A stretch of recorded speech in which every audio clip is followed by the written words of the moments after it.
बिजली विभाग की लापरवाही से पिता पुत्र की मौत। सिलीगुड़ी 6 जून धर्मखाल इलाके में बिजली विभाग की लापरवाही के कारण 38 वर्षीय पवन कुमार माला और उसके 3 वर्षीय बेटे विक्की की करंट लगने से मौत हो गई। घर के सामने बिजली का तार गिरने से हादसा हुआ। स्थानीय लोगों का कहना है कि कई बार शिकायत के बावजूद विभाग ने कोई कार्रवाई नहीं की।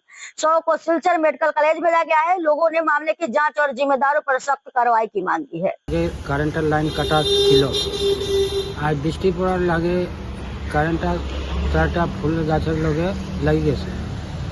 তার ছেলের মা এসে ফুল তোলার তারে কারেন্টে বাড়ি মারছে। তার বাবা কোনো মতে তার মারে সরাই দিছে।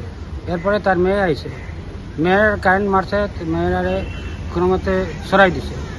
এরপরে ছোট বাচ্চাটা দৌড়িয়া গিয়া কারেন্টে ধরে লিছে।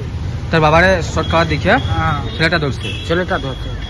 তো তার ছেলেটা বাঁচাইবার লাগি তার বাবাও মানে কারেন্টের লাগিয়া মারা গেছে।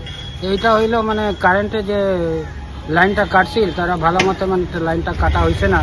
কারেন্টের কতদিন আগে কাটছিল লাইনটা? এটা 2 বছর আগে কাটা হয়েছে, কিন্তু ক্লিয়ার কাটা হয়েছে না। অর্ধেক কাটিয়া অর্ধেক লটকাইয়া এটার মধ্যে রাখি দিয়েছে। এই জ্বরের কারণে মানে কারেন্টটা আইয়া বাড়ি মারিয়া তার সর্বনাশ করছে। যে মারা গেছেন তার আপনাকে আমার ছোট ভাই। কি নাম? পবন মালা। আর বাচ্চাটার নাম? বাচ্চাটার নাম হলো বিকি মালা।